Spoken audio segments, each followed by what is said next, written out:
Hello, you're listening to Hugo Talks. So the title of this video is Cashless Society Right Up in Your Face. And that's what it is now. It's right there.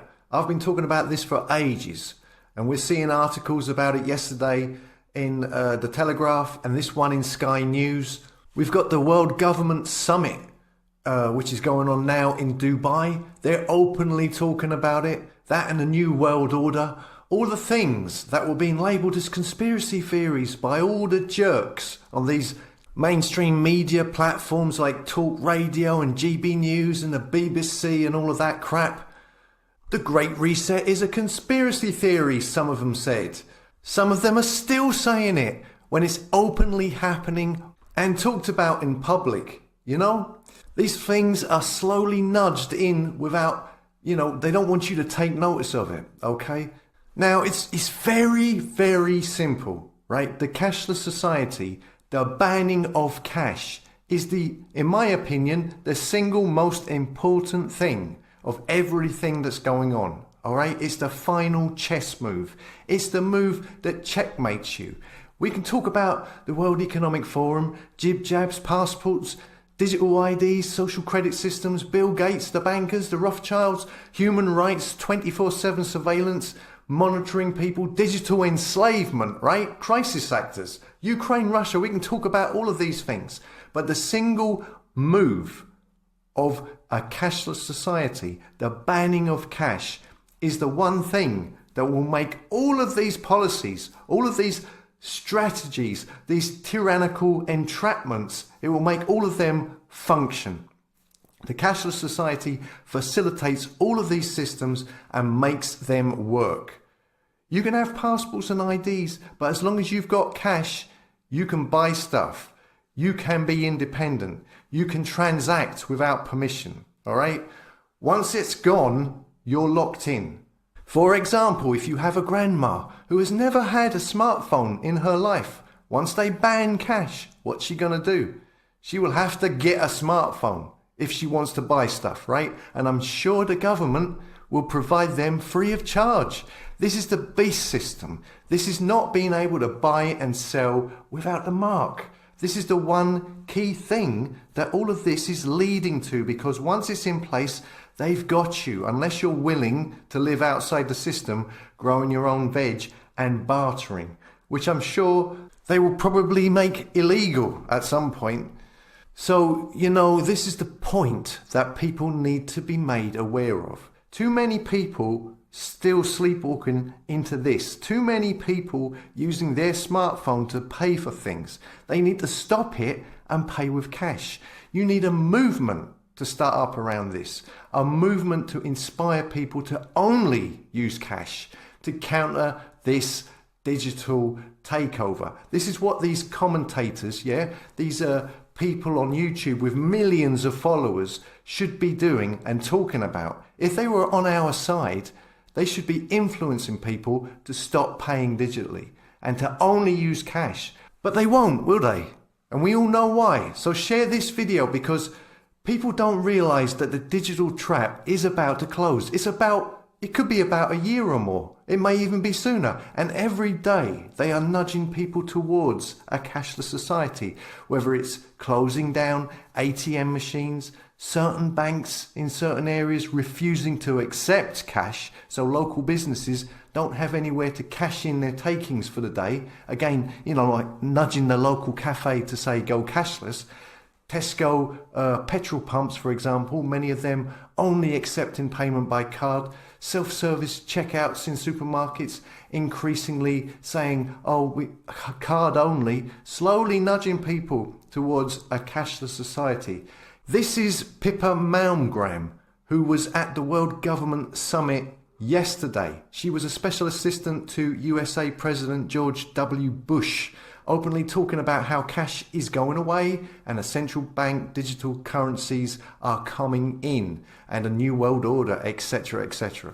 And so I think we have to go deeper, and it's not about the US versus China. It's about what underpins a world order is always the financial system. I was very privileged. My father was an advisor to Nixon when they came off the gold standard in '71, and so I was brought up with a kind of inside view of how very important the financial structure is to absolutely everything else. And what we're seeing in the world today, I think, is we are on the brink of a dramatic change where we are about to, and I'll say this boldly, we're about to abandon the traditional system of money and accounting and introduce a new one. And the new accounting is what we call blockchain. It means digital. It means having a almost perfect record of every single transaction that happens in the economy, which will give us far greater clarity over what's going on. It also raises huge dangers in terms of the balance of power between states and citizens. In my opinion, we're going to need a digital constitution of human rights if we're going to have digital money.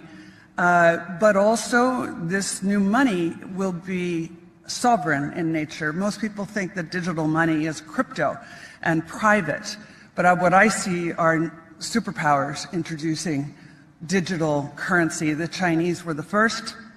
The US is on the brink, I think, of moving in the same direction. The Europeans have committed to that as well. And the question is, will that new system of digital money and digital accounting accommodate the competing needs of the citizens of all these locations so that every human being has a chance to have a better life? Because that's the only measure of whether a world order really serves. Well, if you think that having every transaction monitored by the government and by algorithms as well is going to lead to a better life, you must be crazy. Digital blockchain currency, which can be programmed, programmable, invisible digital money. Programmable so the government can specify what your money can be spent on before they give it to you. So for example, if they don't want you to drive, they could program your money to not be able to purchase anything in relation to vehicles like petrol or car tax. You know, these control freaks always going on about wanting the public to stop eating meat. They can program your money so that it cannot be spent on any meat products, or you can only spend £10 a week on meat products. It's limitless what they can do with this. It's right in your face. Here we have in Sky News yesterday. They're basically telling you what they are going to do. Millions of Brits would struggle to live in cashless society, new study claims. Enthusiasm for a complete transition to digital payments is linked to economic security, with wealthier people needing cash less, the report has found. More than 10 million Brits would struggle to live in a cashless society, a new report has claimed, while forcing people onto digital could lead to a loss of control over finances and spiraling debts, it says here. So they're telling you that they're going to force people into the digital currency while saying, oh, it's going to be very difficult for 10 million or so Brits. And then later on down the line, they will say, but we're going to do this to help them transition into that digital currency. This is the final chess move. This is the digital trapdoor getting shut.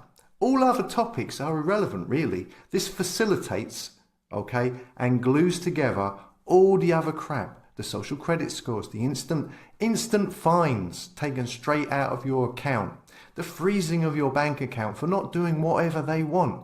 They will have you by the short and curlies, mate.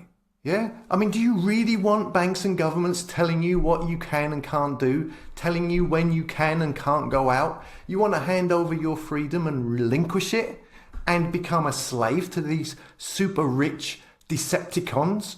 Then keep on using your debit and credit cards to pay for things. Keep on using Apple Pay. Keep on using your smartphone to pay for stuff. I mean, we really need someone with a massive following to really put this out there. You know, someone with millions of followers to get people to realize this, to make people aware of what's coming down the line, because awareness is key, but they won't. Because they're all controlled. And this is the big thing that all this great reset is leading to and is centered around. This is what it all hinges on. There's no benefit to going cashless. There's no benefit to it. And it's not like, and there's everything to lose. You will lose everything. People need to stop taking their phones out with them and always use cash. Any business that is cash only, completely avoid them. Tesco petrol stations who only accept cards, don't go anywhere near them. Go to a petrol station that accepts cash. I got this email yesterday about Sweden. They have introduced a point system showing your carbon footprint. One is a private corporation checking vehicles yearly and measuring your CO2. The other is an online payment service that measures your carbon footprint by collecting information on what you buy. Right? Yeah, if you buy second-hand stuff, you don't use up as many points, or what they deem as ecologically sound, all right? And that's brought to you by a company called Blocket, which is owned by the Wallenberg family, a Swedish family estimated to be worth 250 billion euros. And this is before a cashless society scenario has come in. Once that's in place, they won't be asking you. They'll be telling you what you can buy and what you can't buy and where you can go and what you can do. They'll be telling you. So share this video. I mean, I can only do so much. I've got a following and I can make an impact of sorts, but it's nowhere near big enough to make a significant impact. That's probably why I'm shadow banned. I only have so much reach. I know some people will say in the comments, there's nothing you can do. Or, you know, people will say, oh, it's the end times. It's in the scripture. There's nothing you can do. Well, yeah, maybe it is that way. But if that is so, it can't hurt to try. There's nothing to lose.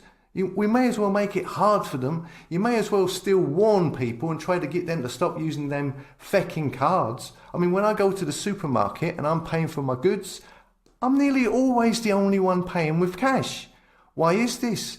It's the majority of people who continue to submit to the convenience of paying with a card or phone that is speeding up this transition into digital slavery.